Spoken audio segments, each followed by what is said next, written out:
Blackhawks fall 2-1 to Tampa Bay in a shootout. Now, if you're the Blackhawks, I think you'll take a point out of this game. The Lightning really control play for the majority of this game. The final scoring chance numbers per natural stat trick were 31-13 in favor of the Lightning. The Lightning had 17 high danger scoring chances to just 6 for the Blackhawks. Kind of just demonstrates that they really control play, even if those numbers may not be entirely accurate. I tend to go back and forth on whether I really trust those numbers or not, but it does kind of tell the story of this game. Tampa really controlled play. They had so much offensive zone time in this game, and the Blackhawks really didn't generate a ton. I think for like the first 35 minutes of this game or so, the Blackhawks had 4 shots on goal total. Now, they were able to push this thing to overtime. Ryan Green scored the lone Blackhawks goal in the first period. He kind of got loose on a little short breakaway and was able to beat Vasilevsky on the glove side. It was a nice finish for Green, who a lot of Blackhawks fans have been on him for his struggle to finish throughout the course of this season, but the chances continue to come for him, and he was able to beat Vasilevsky. It was a big goal for the Blackhawks because they just weren't really generating a lot throughout the course of this game. I think in the third period especially, they did pick up their play a little bit. They had their best period in terms of scoring chances, in terms of shot attempts in the final frame, but ultimately this game got pushed to overtime. Kucherov scored the 1 goal for the Lightning, and then obviously went past overtime to a shootout for the second time in back-to-back games here for the Hawks. It was another pretty entertaining overtime and shootout period. The one big chance in overtime came for the Blackhawks. It was Andrei Burakovsky, kind of had a little back and forth 2-on-0 with Mikheyev, and ultimately Burakovsky had a wide open cage, but the puck just skipped over his stick, so he wasn't able to bury it. But that play was set up off a steal from Mikheyev. What else is new? And then ultimately things went to a shootout, another pretty good shootout. Louis Crevier had a fantastic forehand backhand goal in this shootout. He beat Vasilevsky there. Frankie Nazar scored for the Hawks in the shootout as well, but for the Lightning, Kucherov scored, I think Goncalves scored, and then ultimately the winner was scored by former Blackhawks prospect Dominic James. James decided not to sign with the Blackhawks at the end of last season, just I think because there's a decent amount of competition for spots here come 2-3 years down the line. There's going to be competition for spots, so James ultimately did not want to sign with the Hawks. He goes to the Lightning, made his NHL debut earlier this season in the previous Blackhawks Lightning matchup, and then here he scores the shootout winner in this one. I know a decent amount of people I saw over on Twitter kind of frustrated with Arvid in the shootout. He's notoriously not great in shootouts. It's kind of a struggle point for him. He's noted throughout the season he's tried to work on his breakaways because he feels like that's a weaker point in his game, and it does kind of get exposed a little bit in the shootout. He didn't quite have as strong of a performance as Spencer Knight did last night, but I thought he was still decent. And then throughout the course of this game, though, he was fantastic. Stopped 27 of 28 shots in this game and had a really, really strong game. Kept the Blackhawks in it. Again, the Lightning dominated in ozone time in this game, but Arvid was able to push this thing to extra time. Let me just get a small correction. I don't know why I said 27 of 28. It was 30 of 31 shots that Arvid saved in this game. Taking a look at the box score in this one, the first thing that kind of jumps out for me is that Nick Foligno played under 6 minutes in this game, only took 7 shifts. I'm not sure if maybe he was impacted by a fight he had early in the first period. He dropped the gloves with Jack Finley. Finley for Tampa Bay, after the fight, he got beat up pretty good by Foligno. He didn't return to the game, so he only played 1 shift. Finley did in this whole game, and then Foligno only 7 shifts for him, under 6 minutes of ice time. Not sure if that was just a coach's decision or if there was some sort of injury from the fight. Not entirely sure what happened there, but the lines heading into tonight were a little bit shuffled. Bedard was no longer paired with Green and Burakovsky to start this game. That's the first time when both Bedard and Burakovsky have been in the lineup this season that they're not paired together to start the game, so that was kind of interesting to see eventually come the third period.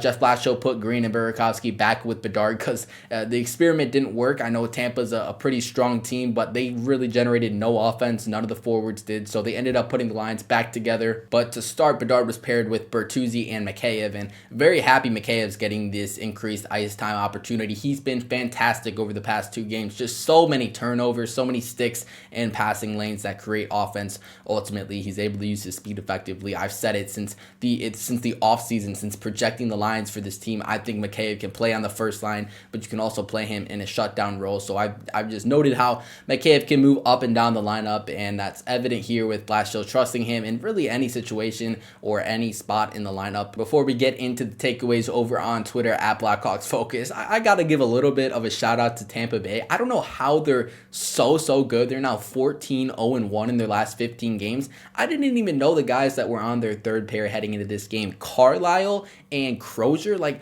maybe I'm a casual, but who are those people? I guess I just found out tonight. I mean, I thought it was up to date because I knew Dastu, who's been playing with the Lightning in the top 4 this season, but it's kind of crazy how good they've been with like a lot of guys on league minimums. Now they have dealt with some injuries, which has impacted that, but like I said, 14-0-1 in their last 15. Clearly hasn't played a big factor, but yet again, the Blackhawks play a very strong team very well. Now they're 1-0-1 on the season series versus Tampa Bay in the 2 games that they'll play this season. So they win the season series. And I mentioned this last video as well, but they had that great game against Colorado. The one time they played him, that was a 1-goal game, and they really shut down the Colorado offense, which has been among the best in the league, if not the best in the league. Now, I just mentioned they've been great versus Tampa Bay. They're 2-0 versus Dallas this season.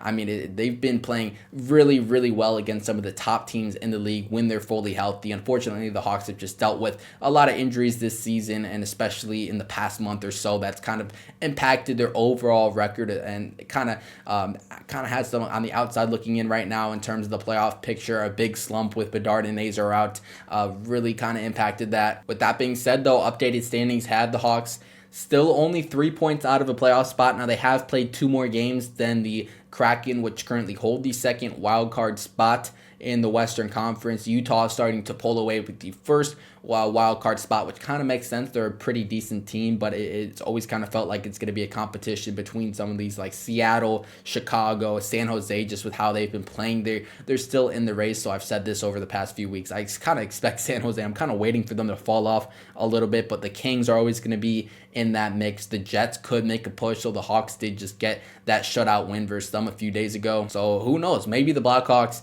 can end up making a wild card push. It's funny because maybe like a week ago or so, I mean, in this kind of segment, in this portion of the post-game recap, I probably was looking at Tankathon, but now a week later, I'm back to looking at the playoff race. It really feels like the Blackhawks have a chance. I feel like Utah is probably going to hold a wild card spot. They're a very good club. It's kind of been, I kind of have been surprised that they haven't quite been able to put it together throughout the season, but it seems like they're starting to now, and they're starting to pull away with that first wild card spot. But then that second wild card spot, the Kraken, they sold off some assets earlier this season in Mason Marchment. It really, and potentially they could sell later here. I saw a couple rumors about Shane Wright on Twitter. I don't know how legitimate those are, but they could maybe sell off some pieces. So that's a team, the Hawks, you feel like they could jump, even though the Kraken do have, I think, the head-to-head matchup against the Blackhawks from 2 games earlier this season. But like the Sharks, I just said, I think they could probably start to drop a little bit. The Kings are always kind of up and down. You really don't know what you're going to get with that team. It's a pretty inconsistent team. Their center depth, Kopitar is kind of holding it down, but he's on this last year here. The Predators, I just can't see the Predators making a push for the playoffs. The Jets, like the Hawks just beat the Jets, and I mean, that's really the only competition for the Hawks. So I could see a world they jump up into a wild card spot. I don't want to ramble on too much about it here in this post-game recap. Let's just get into the takeaways here on Twitter at Blackhawks Focus. First one says, Arvid looked good until the shootout. I would agree. Like I said earlier, shootouts have kind of been a bit of a struggle point for Arvid throughout his whole career. He's not the best in breakaway situations, probably the weakest part of his game as a tender. And he had a few decent saves, but ultimately wasn't quite enough in the shootout. Trevier's shootout goal was perfect. Hard work by plenty of the Hawks, and they took another playoff team to the shootout on consecutive nights. Yeah, like both these games kind of similar, where the opposing team, not the Blackhawks, generates most of the scoring chances, holds most of the zone time, gets a majority, or wins the favor of shots on goal, but the Hawks just find a way to stay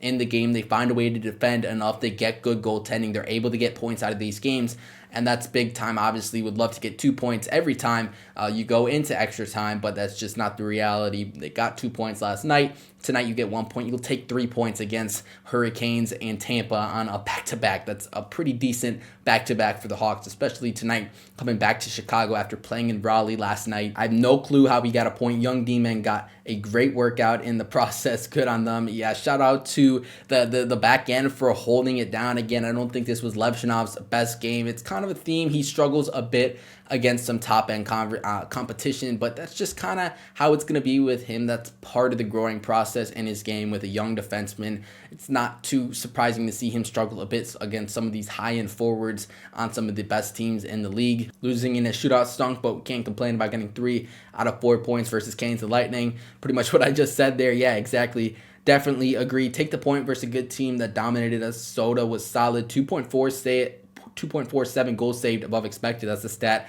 I didn't mention in this post-game recap. Shows he was very, very good tonight. I'm ready to see Berkey get dropped down. He's been weak lately. Let's see what we can do against Florida. Yeah, haven't loved Burakovsky's game lately. Now, he was great earlier in the season, but hasn't quite been the same here over these past few weeks. Want to give him a little bit of the benefit of the doubt because he's been very good. But yeah, I think Blashill noticed that he dropped him in the lineup to start this game. And yeah, he hasn't really been clicking like we saw earlier in the season. So I will admit, I think it is something to monitor here going forward. So that'll do it for this video. Blackhawks get a day off before taking on the Panthers back in Chicago on Sunday night. It's going to be another tough game for the Hawks. The Panthers got Matthew Tkachuk back. They're ready to swing. So they played a good game versus them on the opening night of the season. They played good quality hockey over these past 3 games here. So hopefully they can carry that into the Sunday night game versus Florida. That will be the next video from me. I'll see you then.